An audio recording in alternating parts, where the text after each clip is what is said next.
యుద్ధానికి ముందు కృష్ణుడు కర్ణుడిని ఒంటరిగా కలిశాడు. కృష్ణుడన్నాడు, "నువ్వు రాధేయుడు కాదు కర్ణ, నువ్వు కుంతి పెద్ద కుమారుడు." ఆ మాట విన్న కర్ణుడు ఒక్కసారిగా షాక్ అయ్యాడు. "నువ్వే పాండవుల అన్నవు, రాజ్యానికి అసలైన వారసుడు నువ్వే. నువ్వు పాండవుల వైపు వస్తే యుద్ధం ఆగిపోతుంది."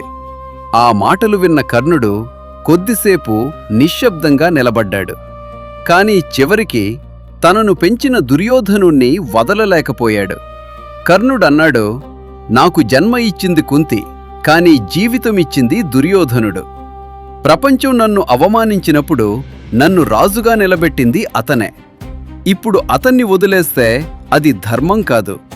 కృష్ణుడు చిరునవ్వు నవ్వాడు. ఎందుకంటే కర్ణుడు ఓడిపోతాడని తెలుసు, కాని అతని విశ్వాసం చరిత్రలో నిలిచిపోతుందని కూడా తెలుసు.